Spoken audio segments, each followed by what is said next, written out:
Hello everyone. दोस्तों, इस दुनिया में दो तरह के लोग होते हैं। पहले वो जो काला जादू और भूत प्रेत इनमें भरोसा करते हैं, और दूसरे वो जो इन सब चीजों में भरोसा नहीं करते हैं। लेकिन क्या हो अगर मैं ये बोलूं तो कि भूत प्रेत रियल में होते हैं। दोस्तों, आज की जो हमारी स्टोरी है वो इसी रियल इंसिडेंट के ऊपर बेस्ड है। तो ठीक है, बिना किसी टाइम वेस्ट के अपनी आज की स्टोरी को शुरू करते हैं। दोस्तों, उत्तर प्रदेश के एक छोटे से गांव में एक किसान रहता था, और वो किसान दिल का बहुत अच्छा था। सबकी मदद किया करता था और उसकी प्रशंसा पूरा गांव भी करता था।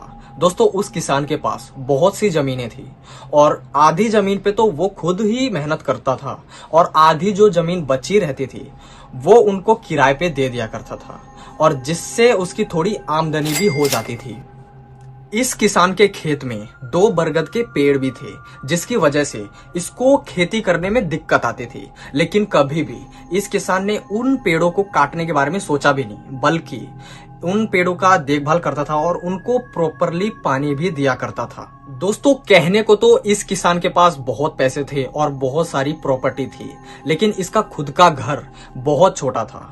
और ये बात सोचकर इसकी जो वाइफ थी वो बहुत ज्यादा दुखी हुआ करती थी। वो हमेशा इस किसान को यही बोलती थी कि आते जाते लोग भी मेरी बेइज्जती कर देते हैं कि तेरा पति तो बहुत ही कंजूस है, जो तेरे को बड़ा घर भी नहीं दे सकता। क्या फायदा इतने पैसे होने का भी। तो दोस्तों, उस किसान के माइंड में आता है कि हाँ, मुझे एक घर बनवाना चाहिए। तो दोस्तों, वो जो अपनी आधी प्रॉपर्टी होता है उसमें से कुछ बेच देता है, और जो पैसे आते हैं उन पैसों से ये नया घर बनवाता है। और जहाँ पे ये नया घर बनवाता है वहाँ पे ये दो जो बरगद के पेड़ होते हैं वो आ जाते हैं, जिसकी वजह से इस किसान को वो दो पेड़ कटवाने पड़ते हैं, और वो कटवा के वो वहाँ पे घर बना लेता है। जब किसान का घर बन के रेडी हो गया, उसके 2 महीने तक तो कुछ भी नहीं हुआ। लेकिन एक दिन अचानक से ये जो किसान होता है वो अपने बच्चों को डांटने लगता है। और जब ये डांट रहा होता है तब इसकी वाइफ ये बात नोटिस करती है कि इनकी आंखें लाल है। लेकिन वो ये सोचती है कि चलो कोई नहीं, बच्चों ने गलती करी है तो डांट रहे होंगे। तो वो जो इसकी वाइफ होती है वो इस बात पे ज्यादा ध्यान नहीं देती है। लेकिन शाम को ये जो किसान होता है वो बदला बदला सा लगता है, और ये अब अपनी वाइफ को भी डांट रहा होता है क्योंकि खाने में नमक कम था। दोस्तों, इतनी छोटी सी बात के लिए वो किसान इसके ऊपर हाथ उठा देता है, जिसकी वजह से ये रोने लगती है। और इसको ये बात हजम नहीं हो रही थी कि यार, इतनी छोटी सी बात के लिए मेरे पति ने मुझ पे हाथ उठा दिया है। दोस्तों, ऐसा कभी नहीं हुआ था इसके साथ, इसलिए इसको ये बात बहुत ज्यादा चुभ रही थी। इसको पता नहीं क्यों समझ में नहीं आ रहा था कि यार ऐसा क्यों हो रहा है। लेकिन धीरे धीरे अब ये किसान बदल रहा था। ये धीरे धीरे अपनी जो भी प्रॉपर्टी थी वो बेचना स्टार्ट कर देता है, वो भी बहुत ही कम दामों में। जो भी आ रहा था उसको ये साइन करके बेच रहा था। और ये बात पे भी इनके बीच में बहुत ज्यादा बहस होती है कि यार, आप बिन मतलब के अपनी प्रॉपर्टी क्यों बेच रहे हो? अगर कोई काम ही नहीं है, तो हमारे पास पैसों की कोई कमी नहीं है, तो आप अपनी प्रॉपर्टी क्यों बेच रहे हो? दोस्तों, इस बात को लेके भी वो जो किसान होता है वो यही बोलता है कि मेरी प्रॉपर्टी है, मेरी मर्जी, मैं कुछ भी करूं, तू क्यों बोल रही है मेरे बीच में? तू कोई नहीं होती बोलने वाली। दोस्तों, इस बात को सुन के वो बहुत ज्यादा हर्ट होती है, और इसको कुछ समझ में नहीं आ रहा था कि मुझे क्या करना चाहिए। दोस्तों, उस पंडित ने बताया कि तुझे उसके सामने हनुमान चालीसा का पाठ करना होगा, तब वो अपने असली रूप में आ जाएगा, और तब तू उससे बात कर सकती है कि वो इसके रूप में, यानी कि इसके शरीर में क्यों आया है और उसको क्या चाहिए। दोस्तों, वो जो पंडित होता है उसकी बात सुन के ये घर पे आ जाती है, और जब किसान सो रहा होता है तब वो उसके पास बैठ के यही चीज करती है, वो हनुमान चालीसा का पाठ करती है।